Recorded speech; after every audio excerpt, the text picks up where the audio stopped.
आदाब नाज़रीन, खबरों के एक और बुलेटिन के साथ मैं हूं आसिफ रशीद। बुलेटिन की शुरुआत जम्मू कश्मीर की खबरों से, जहां पर मरकजी खित्ते के अंदर सर्दी की शदीद लहर बदस्तूर जारी है और आज छठा दिन है जहां पर एक बार फिर मनफी दर्जा हरारत लोगों के लिए बाइसे अजाब बना है। और श्रीनगर में गुज़श्ता शब कम से कम दर्जा हरारत में जहां पर मनफी 6.7 डिग्री रिकॉर्ड किया गया है, जबकि जनूबी जिला शोपियां, पुलवामा, अनंतनाग, कुलगाम के अंदर भी सूरत हाल इसी तरह की है, जहां पर कम से कम दर्जा हरारत मनफी रिकॉर्ड किया जा रहा और 10 डिग्री सेल्सियस तक भी जा पहुंच रहा है, जिसकी वजह से ठंड काफी ज्यादा हो रही है। सयाहती मकाम गुलमर्ग इस बीच चिल्ला कलान के इन आखिरी दिनों में सबसे ज्यादा दर्जा हरारत जहां पर कमी होती है, मामूली बेहतरी दिन के दर्जा हरारत में, लेकिन रात के वक्त में सूरत हाल उसी तरीके की जिस तरीके से आबी ज़खायर बेशतर मकामात पर मुंजमद हो रहे हैं माइनस टेम्परेचर की वजह से, और शदीद सर्दी की लहर जारी रहने के बायस मुसलसल छठे रोज भी आज सुबह झील डल की ऊपरी सतह जहां पूरी तरह मुंजमद है, वहीं पर घनी धुंध की वजह से भी लोग सरमा के अयाम में ठिठुरने पर मजबूर हैं। आज सुबह सुबह की तस्वीरें शहर श्रीनगर की, हल्की धूप खिली है जिससे थोड़ी सी राहत की सांस जरूर लोगों ने ली और नकलो हरकत भी शुरू हुई। पैदल चलने वाले लोगों की भी तादाद कम जरूर, लेकिन सड़कों पर आज गुज़श्ता दिनों के मुकाबले नजर आ रही है आज बेहतर है। और साथ ही साथ गाड़ियों की आमदोरफ्त भी मुतासिर हो रही है। इन सब के बीच में वादी में 21 जनवरी तक मौसम खुश्क रहेगा, पहले ही महकमा मौसमियात ने पेशनगोई कर दी है, और 22 से 24 जनवरी तक बालाई और मैदानी इलाकों में हल्की से दरमियाना दर्जे की बर्फबारी का इम्कान है,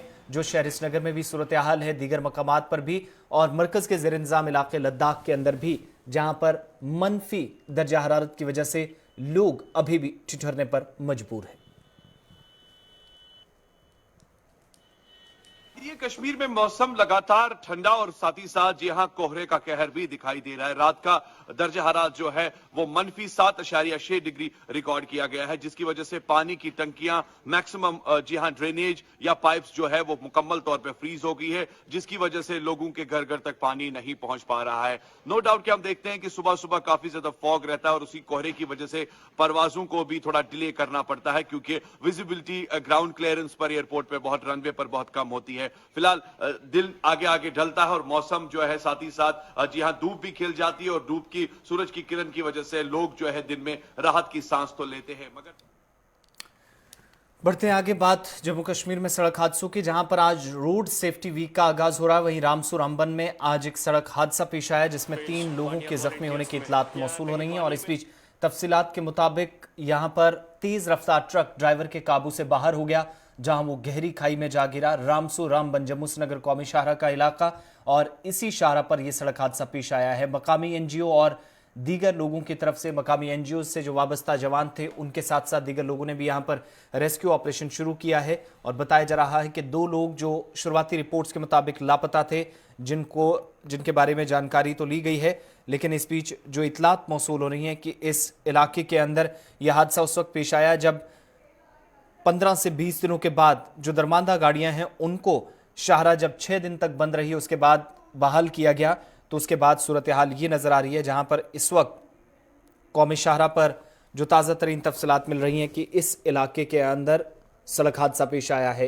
ये ट्रक जो आप तस्वीरों में देख रहे हैं सड़क हादसे का शिकार हुआ है, और इस इलाके के अंदर न सिर्फ हादसा पेश आया बल्कि कौमी शाहरा पर पहले कई तरह की मुश्किलात लोगों को पेश आ रही थी। इन सब के बीच में यहाँ पर मकामी एनजीओज़ की और दीगर लोगों की मदद से हालांकि रेस्क्यू ऑपरेशन शुरू किया गया है, और शुरुआती जो रिपोर्ट्स आ रही हैं कि 2 लोग लापता हैं, और कौमी शाहरा पर इस वक्त भी जहां पर रेस्क्यू ऑपरेशन शुरू किया गया था वो चल रहा है।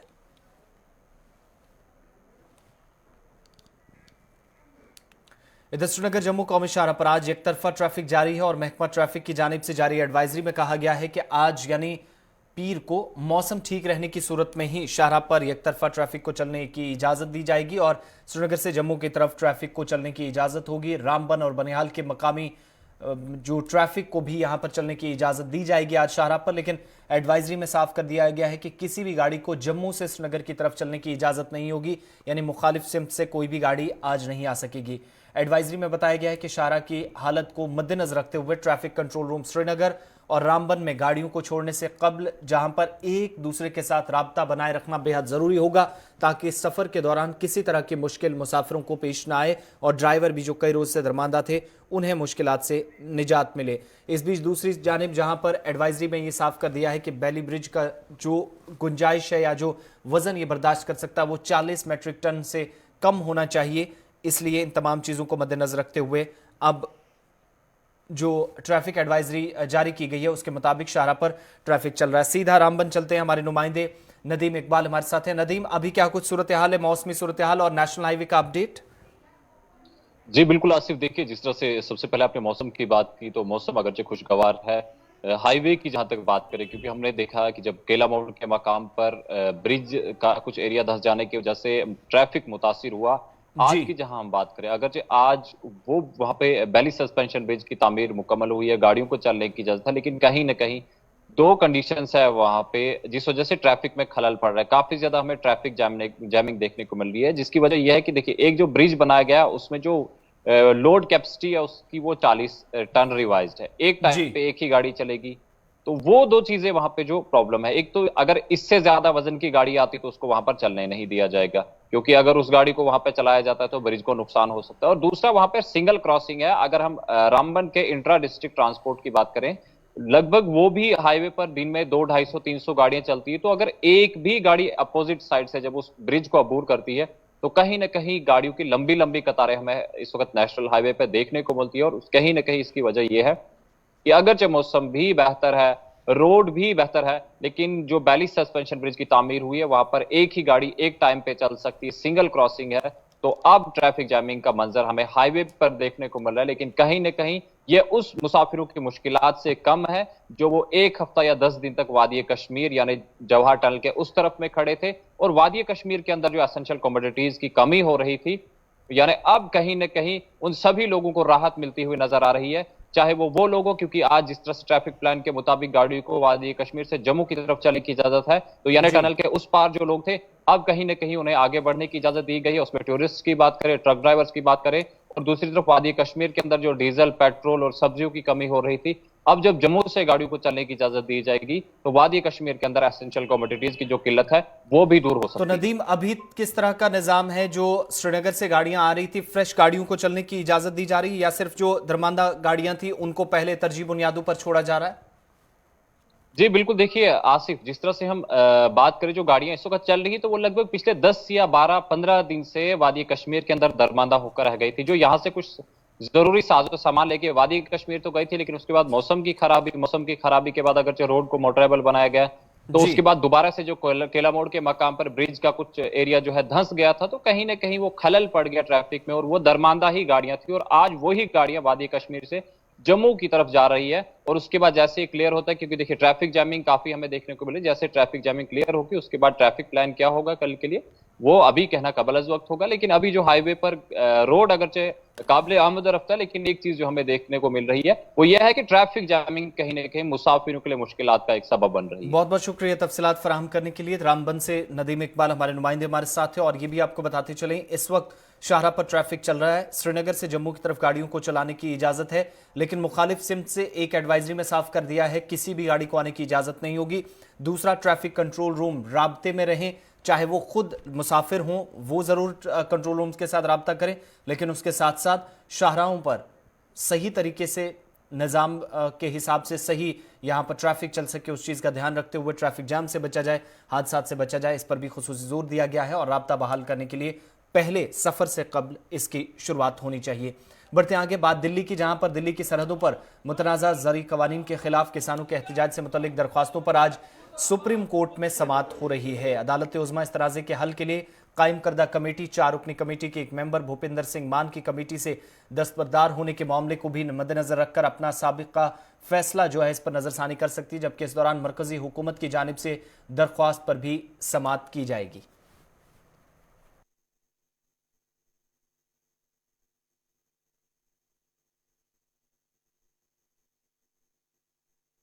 दिल्ली पुलिस की जानिब से 26 जनवरी यानी योम जमहूरिया के रोज किसानों की जो मजूजा ट्रैक्टर रैली है या किसानों की जानिब से किसी भी तरह के एहतजाज के खिलाफ हुक्मनामा जो इम्तनाई तलब कर दी गई है, और दिल्ली पुलिस ने 26 जनवरी को यौम जमहूरिया के इज्तिमा और तकरीबात में रखना पड़ने का जो खदशात जाहिर किए हैं, इस सिलसिले में अब आज सुप्रीम कोर्ट के अंदर भी समाअत हो रही है। 12 जनवरी को एक अबूरी हुक्मनामे में, जहां पर चीफ जस्टिस की तरफ से, आपको बता दें कि हुक्मनामे में chief justice S A Bobde की सरबराही वाली जो बेंच थी जिसने समाअत की थी, अगले अहकामात तक नए ज़री कवानीन की अमल दरामद पर रोक लगा दी थी और शिकायत सुनने और इसके हल के लिए 4 रुकनी पैनल तश्कील दिया था। लेकिन सुप्रीम कोर्ट की जानिब से तश्कील दी गई कमेटी में भारतीय किसान यूनियन के कौमी सदर भूपेंद्र सिंह मान भी शामिल थे। ताहम उन्होंने बाद में इस कमेटी से हटने का फैसला किया है। साथ ही उन्होंने मीडिया में भी बयान जारी करके बताया कि वो किसानों के साथ हैं, वो खुद को इस आला सतही कमेटी से अलग कर रहे हैं। इसके अलावा डॉक्टर प्रमोद कुमार जोशी, अशोक गुलाटी और शेतकरी संगठन के सदर अनिल घानूत इस कमेटी का हिस्सा है। कहा जा रहा है कि 19 दिसंबर को ही ये कमेटी अपनी पहली जो है 19 जनवरी को पहली मीटिंग जो है वो हो सकती थी, लेकिन एक मेंबर के हटने से यहाँ पर अब जो है मुश्किलात मजीद बढ़ी हैं।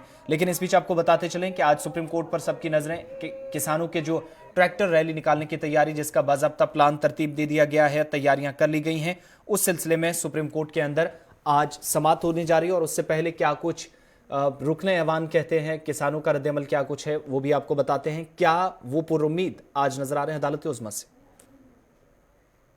देश साडा तिरंगा झंडा ਕਿਸੇ ਇੱਕ ਪਾਰਟੀ ਜਾਂ ਸਰਕਾਰ ਦੀ ਜ਼ਗੀਰ ਨਹੀਂ ਗੀ। ਇਹਦੇ ਤੇ ਸਾਰਿਆਂ ਦਾ ਬਰਾਬਰ ਹੱਕ ਆ। ਜੇ ਕਿਸਾਨ ਆਪਣੀ ਟਰੈਕਟਰ ਯਾਤਰਾ ਆਊਟਰ ਰਿੰਗ ਰੋਡ ਦੇ ਉੱਤੇ ਕੱਢਦਾ, ਜਿਹਦੇ ਨਾਲ ਅੰਦਰ ਪਰੇਡ ਨੂੰ ਕੋਈ ਵੀ ਪ੍ਰੋਬਲਮ ਨਹੀਂ ਹੈਗੀ ਤੇ ਪੀਸਫੁਲੀ ਕੱਢਦੇ ਆ, ਤੇ ਮੈਂ ਸਮਝਦਾ ਵੀ ਸੁਪਰੀਮ ਕੋਰਟ ਨੂੰ ਇਸ ਤੋਂ ਕੋਈ ਤਕਲੀਫ ਨਹੀਂ ਹੋਣੀ ਚਾਹੀਦੀ, ਨਾ ਸਰਕਾਰ ਤੋਂ ਹੋਣੀ ਚਾਹੀਦੀ ਹੈ। ਸਰਕਾਰ ਜਿਹੜੇ ਘਿਨਾਉਣੇ ਹਰਕਤਾਂ ਦੇ ਉੱਤੇ ਉਤਰ ਆਈ ਆ, NIA ਤੋਂ ਚੰਗੇ ਭਲੇ ਲੋਕਾਂ ਨੂੰ, ਜਿਹਦੇ ਵਿੱਚ ਕੋਈ ਜਰਨਲਿਸਟ ਨੇ, ਯੂਨੀਅਨ ਲੀਡਰਸ ਨੇ, ਸੋਸ਼ਲ ਐਕਟਿਵਿਸਟ ਨੇ, ਕੁਝ ਸਿੰਗਰ ਨੇ, ਉਹਨਾਂ ਦੇ ਪਰਿਵਾਰਾਂ ਨੂੰ ਤੰਗ ਪਰੇਸ਼ਾਨ ਜਿਹੜਾ ਕਰਨਾ ਵਾ, ਜਿਹੜਾ ਉਹਨਾਂ ਨੂੰ UAPA ਦੇ ਵਿੱਚ ਅਨਲੌਫੁਲ ਐਕਟੀਵਿਟੀਜ਼ ਪ੍ਰੀਵੈਂਸ਼ਨ ਐਕਟ ਦੇ ਅਧੀਨ ਉਹਨਾਂ ਨੂੰ ਨੋਟਿਸ ਕੱਢਣੇ, ਇਹ ਤੋਂ ਪਤਾ ਲੱਗਦਾ ਸਰਕਾਰ ਅੰਦਰੋਂ ਕਿੰਨੀ ਡਰੀ ਹੋਈ ਆ ਤੇ ਕਿੰਨੀ ਖੋਖਲਾ। ਇਹਨਾਂ ਦੇ ਬਾਹਰ ਵਾਲੀਆਂ ਜਿਹੜੇ ਪੋਜ਼ਸ ਨੇ ਉਹਨਾਂ ਵੱਲ ਨਾ ਜਾਇਓ, ਅੰਦਰੋਂ ਇਹ ਖੋਖਲੇ ਹੋ ਚੁੱਕੇ ਆ, ਇਹ ਬੈਂਕਰਪਟ ਹੋ ਚੁੱਕੇ ਆ। ਇਹਨਾਂ ਦੇ ਪੱਲੇ ਸਰਕਾਰ ਦੇ ਕੱਖ ਨਹੀਂ ਰਿਹਾ। ਅੱਜ ਕਿਸਾਨ ਨੇ ਸਰਕਾਰ ਨੂੰ ਉਹਦੀ ਅਸਲੀ ਜਗ੍ਹਾ ਦਿਖਾਤੀ, ਜਿਹੜਾ ਹਰ ਚੀਜ਼ ਸਰਕਾਰਾਂ ਤੋੜਨਾ, ਲੋਕਾਂ ਨੂੰ, ਪੋਲੀਟੀਕਲ ਲੀਡਰਸ ਨੂੰ ਸਿਆਸੀ ਬਦਲਾਖੋਰੀ ਦੇ ਅਧੀਨ ਜੇਲ੍ਹਾਂ 'ਚ ਡੱਕਣਾ, ਉਹਨਾਂ ਨੂੰ ਤੰਗ ਪਰੇਸ਼ਾਨ ਕਰਨਾ, ਇਹੀ ਫਾਰਮੂਲਾ ਇਹਨਾਂ ਨੇ ਕਿਸਾਨਾਂ ਦੇ ਉੱਤੇ ਲਾਇਆ। ਪਰ ਕਿਸਾਨ ਜਿਹੜਾ ਵਾ, ਜਿਹੜਾ ਮਿੱਟੀ ਦਾ ਮਿੱਟੀ ਹੋ ਸਕਦਾ, ਜਿਹੜਾ ਤਪਦੀ ਧੁੱਪ ਦੇ ਵਿੱਚ ਤੇ ਠੰਡ ਦੇ ਵਿੱਚ ਆਪਣੀ ਖੇਤੀ ਕਰ ਸਕਦਾ, ਸਾਰੀ ਦੁਨੀਆ ਨੂੰ ਰੋਟੀ ਦੇ ਸਕਦਾ, ਉਹ ਸਰਕਾਰ ਦੀ ਇਹ ਜਿਹੜੀਆਂ ਭਬਕੀਆਂ, ਗਿੱਦੜ ਭਬਕੀਆਂ ਤੋਂ ਡਰਨ ਵਾਲਾ ਨਹੀਂ। ਜਿੰਨਾ ਚਿਰ ਵੀ ਕਿਸਾਨ ਨੂੰ ਇਨਸਾਫ ਨਹੀਂ ਮਿਲਦਾ, ਸਾਰੇ ਕਿਸਾਨ ਇਕਮੁੱਠ ਹੋ ਕੇ ਸਰਕਾਰ ਦੇ ਖਿਲਾਫ ਲੜਾਈ ਲੜ। ਕਿਸਾਨ ਦੇ ਡਰ ਦਾ ਸਵਾਲ ਹੀ ਪੈਦਾ ਨਹੀਂ ਹੁੰਦਾ। ਉਹ ਕਿਸਾਨ ਦੇ ਪੁੱਤ ਨੇ ਜਿਹਨੇ ਪਾਕਿਸਤਾਨ ਦੀਆਂ ਜਿਹੜੀਆਂ ਨਾਸਾਂ 2 ਵਾਰ ਬੰਦ ਕੀਤੀਆਂ, ਭਾਵੇਂ ਕਸ਼ਮੀਰ 'ਚ, ਭਾਵੇਂ ਨਾਰਥ ਈਸਟ ਦੇ ਵਿੱਚ, ਜਿੱਥੇ ਵੀ ਇੰਡੀਆ ਨੂੰ ਲੋੜ ਪਈ, ਦੇਸ਼ ਨੂੰ ਲੋੜ ਪਈ, ਉੱਥੇ ਜਿਹੜਾ ਵਾ ਇਹ ਕਿਸਾਨ ਦਾ ਪੁੱਤ ਹਿੱਕ ਡਾ ਕੇ ਜਿਹੜਾ ਅੱਗੇ ਖੜਿਆ। ਜੇ ਅੱਜ ਪੰਜਾਬ ਦੇ ਵਿੱਚ ਅਮਨ ਸ਼ਾਂਤੀ ਆਈ ਆ, ਉਹ ਵੀ ਇਹੀ ਕਿਸਾਨ ਦੇ ਪੁੱਤ ਆ ਜਿਹੜੇ ਲੈ ਕੇ ਆਉਣ ਵਾਲੇ ਆ। ਮੈਂ ਅੱਗੇ ਵੀ ਦੱਸਣਾ ਚਾਹੁੰਦਾ ਤੁਹਾਨੂੰ ਕਿ ਚਾਹੇ ਕੁਛ ਕਰ ਲੈਣ, ਸਾਨੂੰ ਲੜਾਈ ਹੈ 2024 ਤੱਕ ਇਹ ਜਾਰੀ ਰੱਖਾਂਗੇ। ਜੇ ਸਾਡੇ ਬਿੱਲ ਵਾਪਸ ਹੋ ਜਾਂਦੇ ਤਾਂ ਵੀ, ਜੇ ਨਹੀਂ ਹੁੰਦੇ ਤਾਂ ਵੀ, ਕਿਉਂਕਿ ਇਸ ਕਿਸਾਨ ਵਿਰੋਧੀ, ਦੇਸ਼ ਵਿਰੋਧੀ, ਲੋਕ ਵਿਰੋਧੀ ਜਿਹੜੀ ਇਹ ਜਾਬਰ ਸਰਕਾਰ ਆ, ਇਹਨੂੰ ਅਸੀਂ 2024 ਚ ਗੱਡੀਆਂ ਲਾ ਕੇ ਫੇਰ ਸਾਹ ਲਵਾਂਗੇ।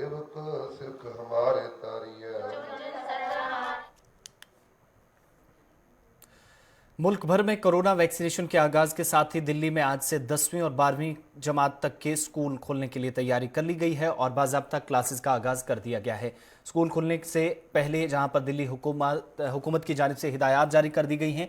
रियासती हुकूमत के हुक्मनामे के मुताबिक 10वीं और 12वीं जमात के अमली मंसूबों और प्री बोर्ड इम्तहानात के लिए स्कूल की तैयारी लेकर स्कूलों को खोलने के अहकाम जारी किए हैं। और काबिल गौर है कि 304 दिन बाद तलबा को अपने स्कूल में एंट्री मिलेगी, जिसमें तलबा को स्कूल के बदले माहौल के साथ नए कवानीन पर भी अमल दरामद करना होगा, जिसके तहत फिलहाल तलबा आपस में हाथ नहीं मिला सकेंगे। बाकी चीज़ों पर भी काफ़ी ज़्यादा पाबंदी हुकाम की तरफ से आयद कर दी गई है ताकि किसी भी तरह के खतरे से बचा जा सके। तमाम तरह के इंतजामात जहां पर जो टेम्परेचर चेकिंग के लिए इंतजामात किए गए हैं, इसके साथ साथ दीगर तमाम चीज़ें भी देखी गई हैं। लेकिन स्कूल भेजने वाले जो वालिदैन हैं उनकी इजाज़त के बाद तलबा को स्कूल आने की इजाज़त मिली। कोई भी वालिदैन की इजाज़त के बाद स्कूल नहीं आ सकेगा और सिर्फ 10वीं से बच्चों को वालिदैन की मर्जी इजाज़त के बाद स्कूल आने की इजाज़त होगी।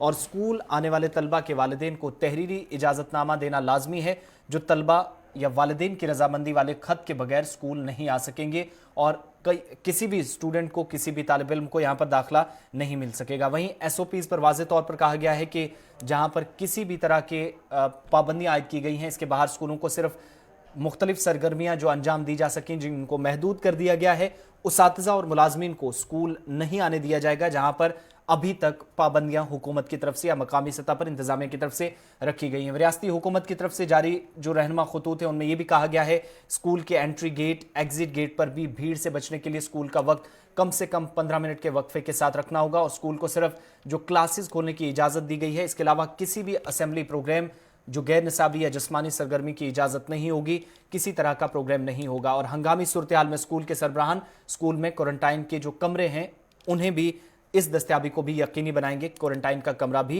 तालीमी इदारों के अंदर होना चाहिए। अच्छा लग रहा है ना, हम लोग पूरा ध्यान रखेंगे कि हम सोशल डिस्टेंसिंग मेंटेन रखें, मास्क का प्रॉपरली यूज़ करें। लाइक कोरोना इतना फैला हुआ है तो हम नई कोशिश करेंगे कि मास्क हम हटाएं एंड सैनिटाइजर्स का रेगुलरली यूज़ करते रहें, हैंड वॉश करते रहें। इन बातों का हम ख्याल रखेंगे।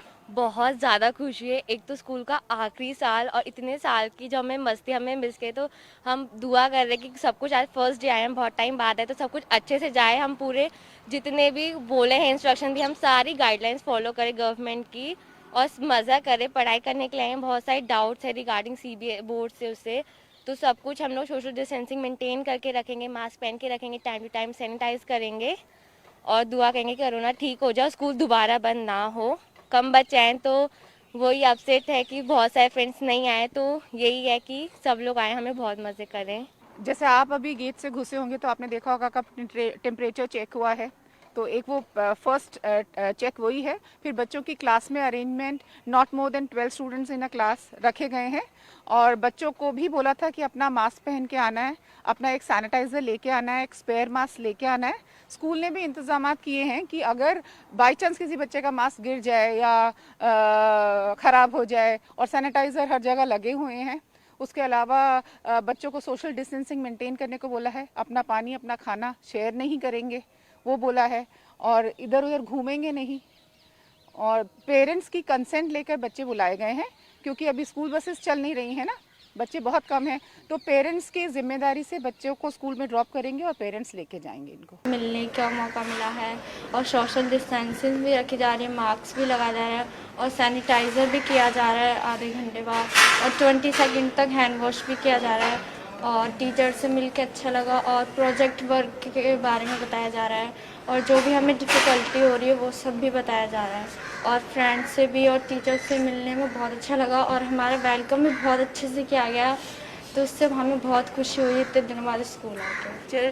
चेक किया गया है, अगर मास्क नहीं है तो बच्चों को मास्क प्रोवाइड करवाया गया है और इसके बाद उनको साथ हैंड सैनिटाइज कराने के बाद फिर क्लासेस के अंदर एंट्री दी गई है। क्लासेस के अंदर भी हमने ध्यान रखा है कि सोशल डिस्टेंसिंग के साथ बच्चे बैठें।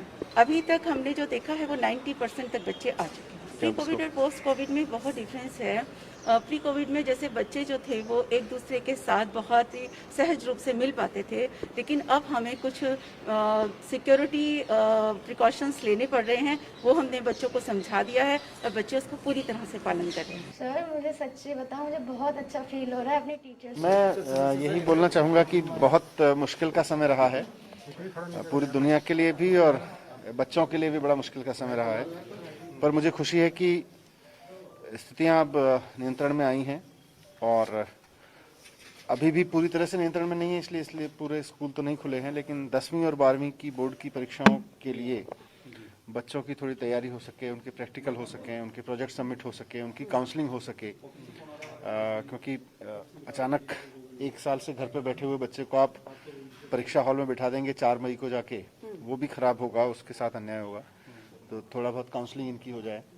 तो इसके लिए आज से 10वीं और 12वीं के लिए स्कूल खुले हैं और उम्मीद करते हैं कि सोशल डिस्टेंसिंग का पालन करते हुए अगर ये सब स्कूल हमारे चल जाएंगे, गवर्नमेंट के भी और प्राइवेट भी, तो धीरे धीरे चीज़ें बैक टू नॉर्मल होंगी और बच्चों की पढ़ाई भी थोड़ी पटरी पाएगी और कोई ऐसा अनटवार्ड इंसिडेंट नहीं घटेगा। नहीं, बच्चे बता रहे हैं कि उन्होंने बहुत मिस किया है स्कूल को, बहुत मिस किया है अपने दोस्तों को, तो उनके चेहरे पे खुशी है, हालांकि मास्क में छिपी हुई है सबकी खुशी लेकिन चलिए, बड़ी खबर इस वक्त दिल्ली से आ रही है अदालत उज़्मा में, जहां पर आज किसान तहरीक के मामले पर समाअत हुई है। अगली समाअत अब बुध को होगी। बड़ी खबर जहां पर ट्रैक्टर मार्च पर सुप्रीम कोर्ट में अब 20 जनवरी को अगली समाअत होगी। ट्रैक्टर मार्च 26 जनवरी पर निकलेगा या नहीं, पहले मरकजी सरकार इस पर फैसला ले। सुप्रीम कोर्ट की तरफ से मजीद इसमें क्या कुछ कहा गया है, सीधा अपने नुमाइंदे के पास चलते हैं। हमारे साथ रहमत कलीम है। रहमत, क्या कुछ मजीद बेंच की तरफ से कहा गया है? जी देखिए, बिल्कुल सुप्रीम कोर्ट में आज समाअत हुई और समाअत से पहले ही सुप्रीम कोर्ट में जैसे माहौल बना, तस्वीर साफ हो गई थी कि अदालत फैसला करने के बजाय बाकायदा तौर पर मरकजी सरकार से सवाल पूछेगी। सरकार से सीधा सवाल पूछा गया कि ये फैसला लॉ एंड ऑर्डर का है, या तो दिल्ली सरकार यानी मरकजी सरकार फैसला करे या फिर दिल्ली पुलिस। दिल्ली में कौन आएगा ये दिल्ली पुलिस को तय करना, चूंकि ये लॉ एंड ऑर्डर का मसला होता है। और ट्रैक्टर मार्च दिल्ली में कराने हैं, जाहिर सी बात है, कौमी राजधानी है, यहाँ पर पहले केंद्र को फैसला न मरकजी सरकार को फैसला लेना है, इसलिए चाहिए कि पहले मरकजी सरकार फैसला ले, उसके बाद सुप्रीम कोर्ट में फिर अब 20 जनवरी को यानी बुध के रोज अगली समाअत होगी, उस रोज कोई फैसला होगा। आज अदालत की तरफ से कोई हिदायत नहीं जारी की गई, कोई ऑर्डर नहीं जारी किया, बल्कि ये कहा गया कि पहले इस पर मरकजी सरकार अपनी तस्वीर साफ करे। दूसरी बात यह कि दिल्ली में किसको आना है किसको नहीं आना है, इजाजत देनी है या नहीं देनी, ये दिल्ली पुलिस को तय करना, चूंकि ये पूरा मामला जो होता है ट्रैक्टर मार्च का, ये पूरा लॉ एंड ऑर्डर का मामला होता है, नज्म जब्त का मामला होता है, इसलिए ये ज्यादा अहम है। वो अपने दिल्ली पुलिस अपने इख्तियार का इस्तेमाल करे, उनके पास जो आजादी, उनके पास जो ताकत है उसका इस्तेमाल करे और पुलिस तय करे कि किसको आने देना है, ट्रैक्टर मार्च करना है या नहीं करना है। उसके बाद जब दिल्ली पुलिस की तरफ से जवाब दाखिल कर दिया जाएगा, मरकजी सरकार की तरफ से फैसले ले लिए जाएंगे, उसके बाद बुध के रोज यानी 20 जनवरी को सुप्रीम कोर्ट अपना फैसला करेगी कि आया इस ट्रैक्टर मार्च को हरी झंडी मिलनी चाहिए, इसको करने की इजाजत मिलनी चाहिए या नहीं मिलनी चाहिए। रहमत, प्लान तरतीब दे दिया गया है दूसरी तरफ किसान रहनुमाओं की तरफ से, और इस सिलसिले में दिल्ली पुलिस कमिश्नर को एक खत भी रवाना किया गया है कि रामलीला मैदान में उन्हें एहतजाज की या आगे तहरीक का जो भी जितने दिन गुजरेंगे, महीने होंगे, वो सब वहां गुजारने की इजाजत हो। इस सिलसिले में पुलिस का कोई ऑफिशियल स्टेटमेंट कोर्ट के साथ साथ आया है? ये अभी तक फिलहाल ना ही केंद्र की तरफ से और ना ही पुलिस की तरफ से कोई सफाई दी गई है, और अभी जस्ट चूंकि हम ब्रेक कर रहे हैं ये खबर, इसलिए अभी तक के कोई रिएक्शन नहीं आया। रिएक्शन आते ही रिएक्शन आएगा, चूंकि दिल्ली पुलिस ने पहली तस्वीर साफ कर दी है कि लॉ एंड ऑर्डर का इशू है, हम हर उस काम के लिए इजाजत देंगे जिसमें हमारे लॉ ऑर्डर को चोट न पहुंचे या उसका नुकसान न हो।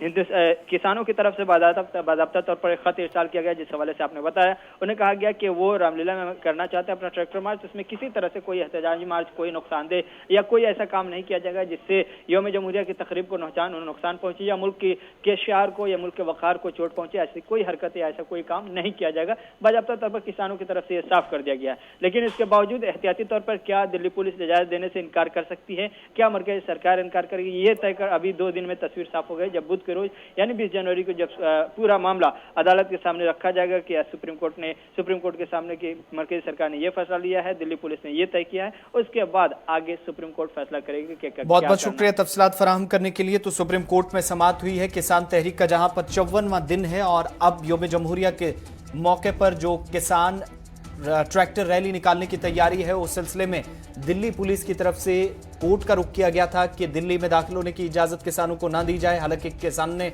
प्लान का भी बाज़ाब्ता ऐलान कर दिया है प्रेस कॉन्फ्रेंस करके, और सुप्रीम कोर्ट की तरफ से दिल्ली सरकार पर मरकजी सरकार फैसला इस पर ले, लेकिन दिल्ली पुलिस को भी, क्योंकि ये अमन कानून की सूरत हाल बरकरार रखने का मामला है, इसलिए दिल्ली में किसको आना है, किसकी नकलो हरकत होगी, किस पर पाबंदी रहेगी, ये दिल्ली के अंदर पुलिस भी तय करे, लेकिन मरकजी सरकार भी इस पर जवाब दे। और बुध को यानी 20 जनवरी को अब इस पर अगली समाअत होगी। क्या किसानों की रैली 26 जनवरी पर निकलेगी या नहीं, ये बड़ा सवाल है, लेकिन उससे पहले एक और समाअत 20 जनवरी को अब अदालत उज़्मा में होगी।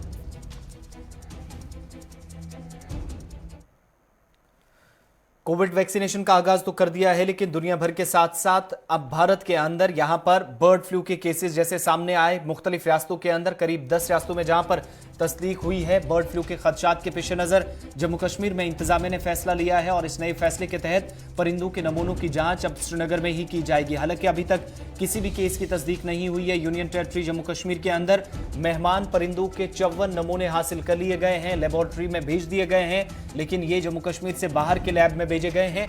पोल्ट्री की दरामदात पर पाबंदी, जिस पर आज शाम नजरसानी होगी, आज फैसला होगा। 18 जनवरी तक जिस फैसले में तौसी की गई थी, देर शाम इस पर इंतजामिया फैसला सुनाएगी। क्या ये पाबंदी बरकरार रहेगी या फिर इसको यहीं पर खत्म किया जाता है। हालांकि मरकजी सरकार ने रियासती इंतजामिया से, यूनियन टेरिटरी की इंतजामिया से, तमाम रियासतों से पहले ही कह दिया है कि वो इस फैसले पर जिसमें पाबंदी आयद की गई है इस पर गौर करे, ताकि पोल्ट्री की दरामदात पर पाबंदी करके पोल्ट्री फार्मर्स को, इस शोबे से वाबस्ता लोगों को नुकसान ना पहुंचे, उनका ख्याल रखा जाना चाहिए। और आज देर शाम जम्मू कश्मीर के अंदर भी फैसला होगा क्या पोल्ट्री पर पाबंदी बरकरार रहेगी या नहीं। वहीं इंतजामिया का कहना है कि कश्मीर में बर्ड फ्लू के खदशे के पेश नजर अब परिंदों के नमूनों की जांच जो जकूरा में कायम रिसर्च इंस्टीट्यूट है श्रीनगर के अंदर, यहां पर महकमा एनिमल हस्बेंड्री के माहिरीन करेंगे और इन नमूनों को बाहर भेजेगी। अब कोई जरूरत ऐसी नहीं पड़ने वाली है। इससे कबल महकमा एनिमल हस्बेंड्री 90 के करीब जो नमूने हैं, सैंपल्स हैं, जांच के लिए जालंधर भेज चुका था, लेकिन अब महकमे ने साफ कर दिया है कि जांच श्रीनगर के अंदर होगी, जहां पर जकूरा में जो कि रिसर्च इंस्टीट्यूट है, यहीं पर यह कार्रवाई अब अंजाम दी जाएगी। खैर इतना स्केयर वाली बात नहीं है, लेकिन जो रिपोर्ट जो 7th को 6th को जो पंजपीर में हुआ था, वहाँ पे 25 कौए जो एट ए टाइम एक ही दिन में वहाँ पे मरे हुए मिले थे, तो वो हमने कारकसी सैंपल भेजे हैं वहाँ पे। रिपोर्ट तो अभी तक नहीं आई है, तो हम वेट कर रहे हैं अभी। तो बस यही सुनने में आ रहा है कि shortly within 2-3 days report आ जाएगी। तो रिसेंटली आया हूँ, लेकिन रजौरी में माइग्रेटरी बर्ड्स का नहीं है इतना। कारण तो अभी अब जब हमने भेजे हैं सैंपल्स, कारकसीस भेजे हैं, तो रिपोर्ट आने के बाद ही काज ऑफ डेथ जो है वो सर्टन हो पाएगा। बिल्कुल पोल्ट्री के बारे में हमारे जितने सर्दियों में पोल्ट्री फार्म लोग थोड़ा सा बंद कर देते हैं, जो भी पोल्ट्री फार्म।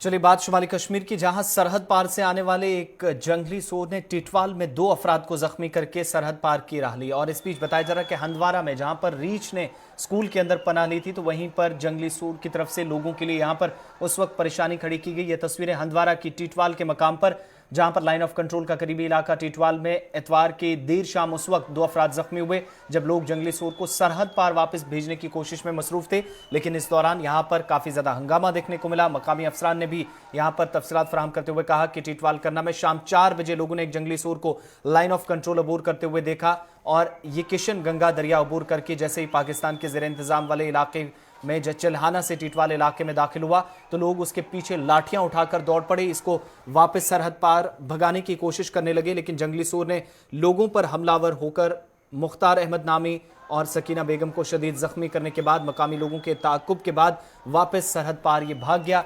दोनों जख्मियों को सब जिला अस्पताल टंगधार में दाखिल कराया गया, जहां उनका इलाज मुआवजा जारी है। हालत जहां पर खतरे से बाहर बताई गई। वहीं हंदवारा के हल गांव में भी, जहां बाद दोपहर 4 बजे के करीब एक रीछ नमूदार हुआ, जिसने फौरन बाद लोगों ने इसको भगाने की कोशिश की, लेकिन गवर्नमेंट मिडिल स्कूल के एक कमरे में दाखिल हुआ और शाम तक बाहर नहीं निकला। और वाइल्ड लाइफ महकमे के अमले को भी यहां मुतला किया गया। यहां पर लोगों की जान इस वक्त बचाई गई।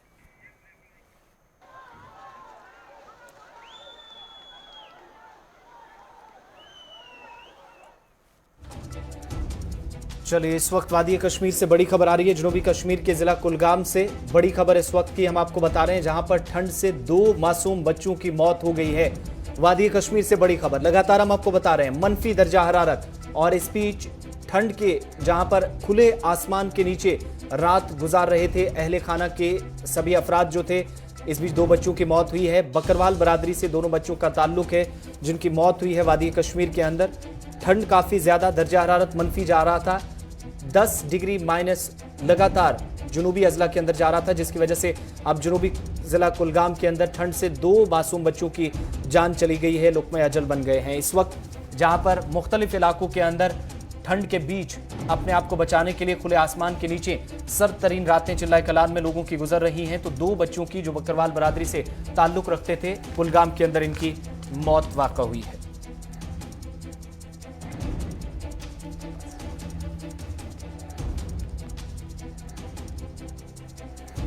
इधर शुमाली कश्मीर के कुपवाड़ा करालपुरा से भी खबर आ रही है, जहां पर कुलगाम में 2 बच्चों की मौत हुई है। वहीं रोड पर मुश्तबा बैग बरामद हुआ है। इस वक्त सिक्योरिटी फोर्सेस की तरफ से इलाके को सील किया गया है। कुपवाड़ा से बड़ी खबर आ रही है, बॉम्ब डिस्पोजल स्क्वाड को तलब कर लिया गया है इस मकाम पर, ताकि किसी तरह के जानी या माली नुकसान से बचा जा सके।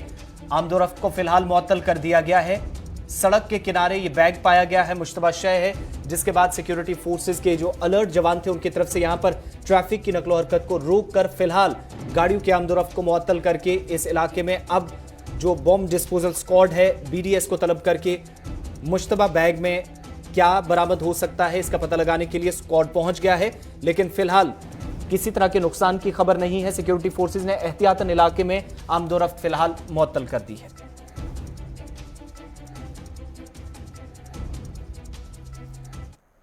चलिए, खबरों के इस बुलेटिन में बस इतना ही। आसिफ रशीद को